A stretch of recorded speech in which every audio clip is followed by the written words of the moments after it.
1917, the Russian capital, Petrograd. A small group of soldiers, sailors, and factory workers stormed the Winter Palace. Shown here, later restaged for the cameras, the event became a symbol of the Russian Revolution, the end of the old order. But what for some was seen as an explosion of hope, for others was a catastrophe.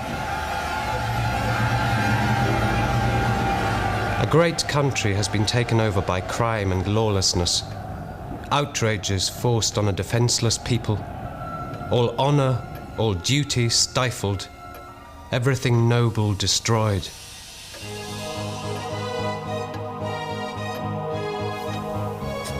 Prince Felix Yusupov was one of those many aristocrats forced to flee Russia after the revolution. To the Bolsheviks who'd taken over, these people were the enemy. Rich landowners who'd lived, they thought, for too long off the fat of peasants and workers. Those that failed to escape were killed in their thousands. Amongst them, the Tsar, Emperor of Russia, and his family, shot in a cellar in Ekaterinburg in August 1918. Later, in exile in Paris, Yusupov wrote his version of the events that led to the Tsar's fall. This program reconstructs that account.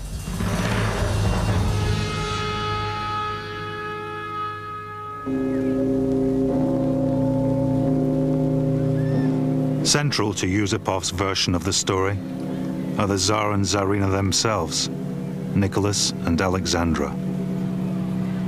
At his coronation in 1886, Nicholas had put the crown on his own head, no one else being worthy to do so. He'd inherited an empire covering 1/6 of the world, 125 million people, over whom his word was law. As a child, Felix used to play at Tsarskaya Selo, the Tsar's summer palace. I remember, from my earliest days, thinking of them as a people apart, different from everyone else, and beyond criticism, like beings of a higher order. If anyone said the merest thing against them, it shocked me, and I'd flush with anger. The Romanov family had ruled Russia for 300 years, and few had questioned their right to do so. The church taught the peasants to call the Tsar their little father. This was a backward, traditional, superstitious country. But the trouble with autocracy, the absolute rule of one man, is that it puts great pressure on that one man to deliver. And even Yusupov admits Nicholas had his failings. He was weak, to put it bluntly. He worked hard and with great determination, but he was shy, only really comfortable in military circles. He never really got to know his country, and his country didn't know him.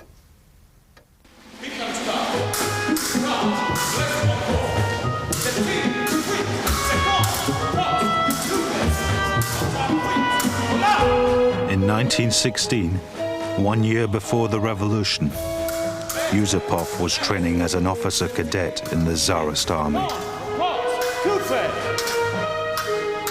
A prince of Imperial Russia, his family was amongst the richest of the ruling elite. Their palace in Petrograd, the Moika, was just one of 35 palaces they owned across the empire. Felix himself was something of an eccentric, a poseur.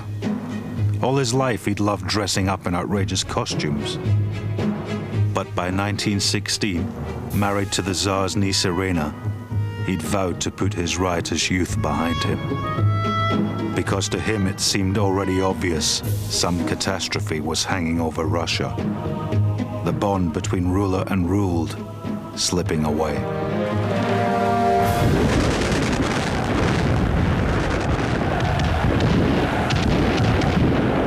miles to the west, the First World War was just into its third year. Already millions were dead or wounded.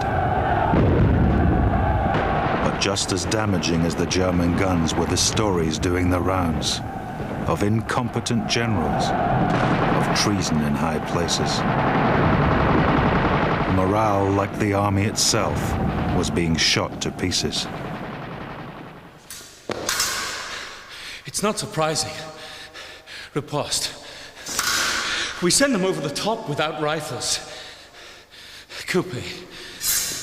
We say, when he falls, pick up the rifle of the man in front.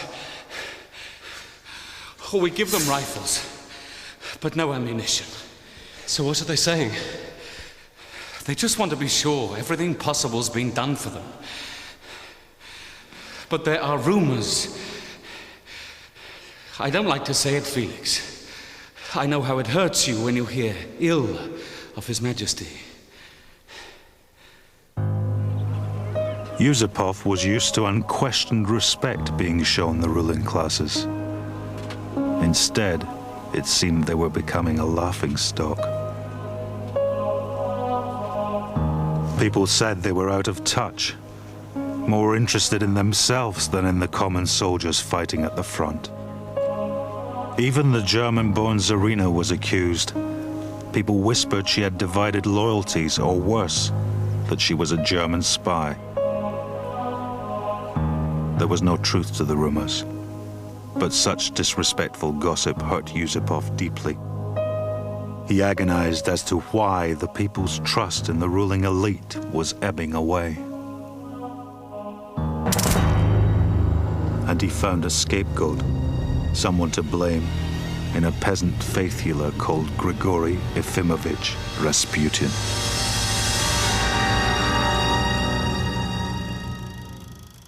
So who was this Rasputin? He's been immortalized since in countless B-movies as a power-hungry wizard who controlled the Tsarina with some magic or sexual spell. As history, it's mostly nonsense. But Yusupov came to believe it was Rasputin, no one else, who brought down the old order. It makes his story at least worth closer examination. This peasant, this moujik, in his greasy boots, entering the palace, traipsing about on the imperial marble.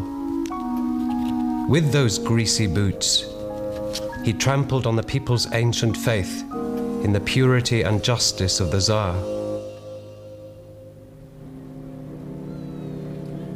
The private tragedy of the Romanov family was the sickness of their only son, Alexis, with a disease of the blood. Doctors feared he'd never live to inherit the throne. Partly in desperation, partly because she too was superstitious, Alexandra had turned to Rasputin to help the boy. Known since as a mad monk, he was in fact neither. Just a wandering holy man with some unexplained skill that seemed to pull Alexis back from the brink. He'd become a frequent visitor to the royal nursery. But with Alexandra, he was on his best behavior. What others saw was his wilder side. Listen to this. Rasputin came home drunk at 5 a.m. Maria Gilles, wife of a captain in the Hussars, slept over at Rasputin's. During the visit of the Pitolkor family, Rasputin took a prostitute on his knee and whispered in her ear. Where did you get them? The policeman on guard at his flat kept notes. He sold them on the black market. This man sidled up to me outside. He said these would tickle my palate. He said there are photographs too. Orgies. Aristocratic ladies involved. He was turning them into a laughingstock, the Tsar and Tsarina. That they should let such an immoral man twist them round his finger. The Tsar was at the front. She'd sent him these messages full of Rasputin's orders. People began to say, he rules Russia through her. There'd been some business of a letter she'd written talking of her love for him, for Rasputin. Quite innocent. But the letter was stolen. People said she's having an affair. Soldiers are dying in their thousands, and she's having an affair. Rasputin's importance lies not in what he did, but in what people said he did. The affair with Alexandra was lies. Equally, it's debatable how great his influence really was. But ordinary Russians heard how he could make and unmake ministers. It seemed to explain the recent muddle. 5 interior ministers in just 10 months. 3 different ministers for war. People said, is this stupidity or is this treason? Yusupov resolved to stop the rot. He went to bribe or frighten Rasputin to leave the court, but it was no use. He didn't need money. He gave away most of what he had, and he seemed immune to any threat. I'd arranged my meeting through an old friend, Mary Golovin, one of those ladies of the court now obsessed with this fake. I said to her, if you love him, you must urge him to leave. He is in danger. He is in danger. She said, he has no reason to fear. Someone will kill him, sooner or later. No, God would not allow it. Go into the other room. I want to talk to him alone. As for Rasputin, he was even more sure of himself than she was. Puffed up with this intolerable arrogance. Sit.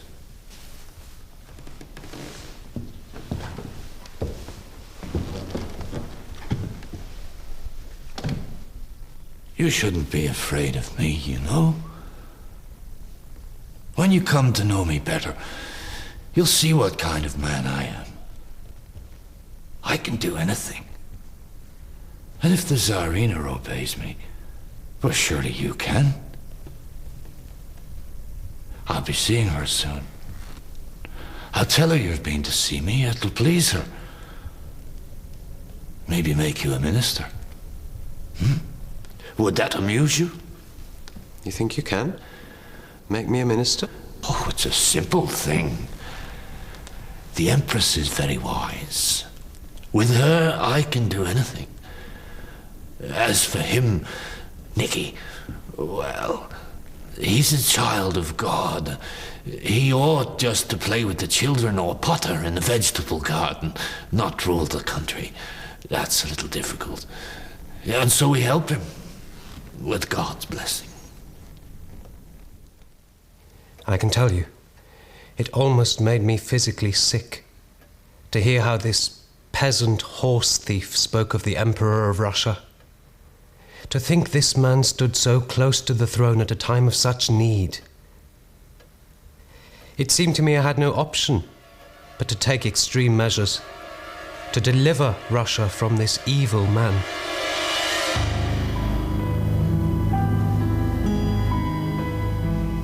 Was Yusupov right to blame Rasputin for all Russia's problems? Or had he ignored more deep-rooted issues pulling Russia apart?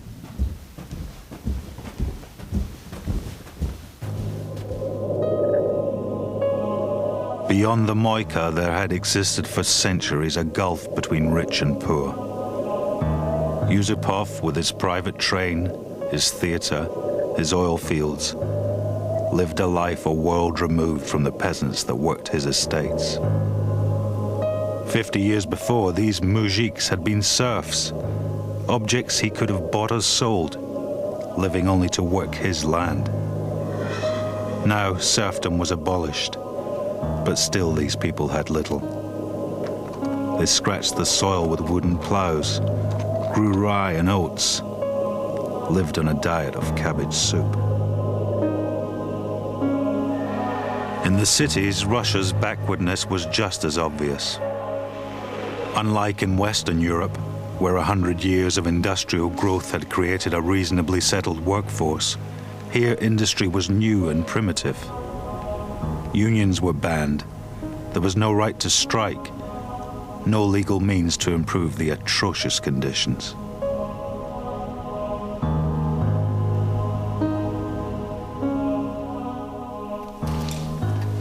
As a young man, Yusupov had visited the slums of the imperial capital. There, he wrote, "All around us the dregs of humanity lay half-naked, drunk and filthy. They quarrelled, swore, vomited. The smell was beyond description.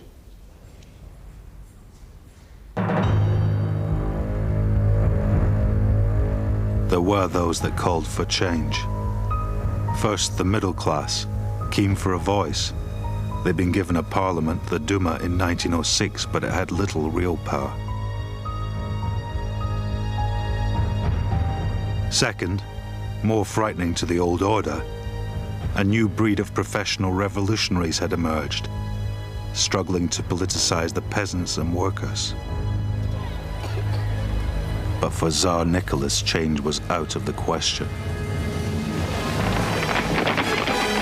And so long as the army and state police obeyed him, protests would be met with savage efficiency.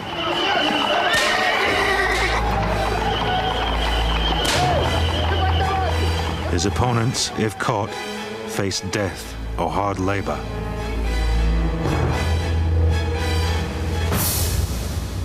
This, then, was the brutal reality Yusupov chose to ignore. It was not just respect that had propped up the old order, but force. And without the loyalty of his troops, the Tsar was nothing.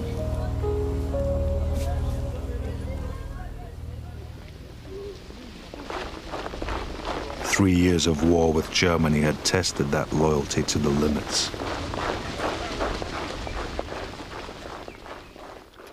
It began so well. A brilliant advance pushing into East Prussia. But we were fighting the best equipped army in the world. Our troops were underfed, badly equipped. Whole regiments were taken prisoner without even having had a chance to resist. And no amount of heroism, it seemed, could make up for the incompetence of those in command. In the trenches, revolutionary ideas had caught on fast. The professional army had been all but wiped out in the war's first year. Those that had replaced them were mostly peasants, forced to enlist. Ибо восстание. They listened with interest when Bolshevik soldiers spoke not just of peace, but of the just society that could follow a revolution. Land and bread for all. Вправе ждать, пока буржуазия задушит революцию. In the cities, there were food shortages, rations, inflation. Police reports spoke of growing discontent.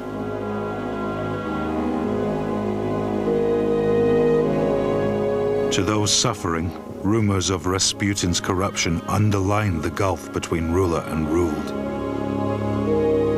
But Rasputin was a symptom, not a cause. A distinction Yusupov, in December 1916, simply failed to understand. We had laced cakes with poison, cyanide. Enough in each to kill a man, and more in the wine I'd poured him. He was talking of plots, of jealous aristocrats who couldn't bear to think of some peasant at home in the royal palace.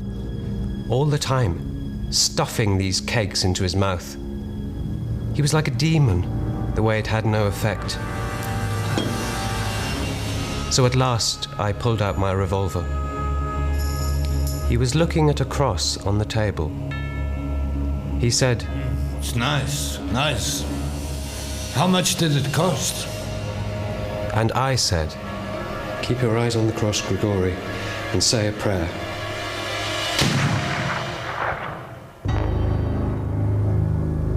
Yusupov had lanced the boil, but the diseased body of Tsarist Russia remained. The murder made no real difference. In February 1917, a spontaneous demonstration broke out, a strike against rationing led by women textile workers. From the front, Nicholas ordered force to break up the demonstration. But this time the soldiers refused to open fire. All at once, the fragile nature of autocracy lay exposed. The Tsar found himself with neither the support nor the means to impress his will. In a train carriage halfway back to Petrograd, he signed his abdication. We have decided to renounce the throne of Russia, to unburden ourselves of the supreme power.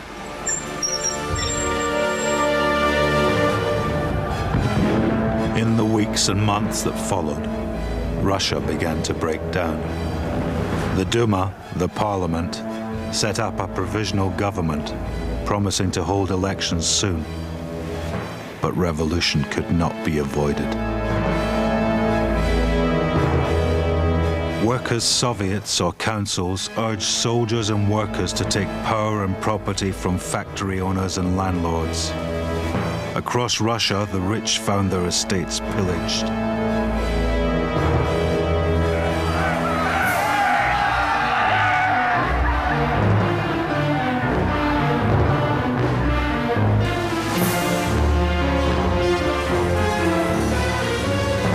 Months later, the Bolsheviks stormed the Winter Palace and took control from the provisional government, and those of the old order fled for their lives.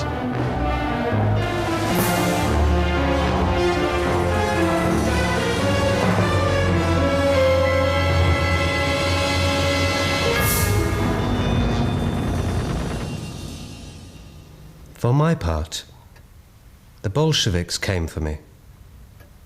But when they heard I was the man that killed Rasputin, they slapped me on the back. They called me friend, played the balalaika, danced. Here in Paris, there are those that still won't talk to me. Rasputin's murder was the first shot of the revolution, they say. Better 1,000 Rasputins than the Bolsheviks. It's nonsense. I know it's nonsense, but the thought haunts me nonetheless.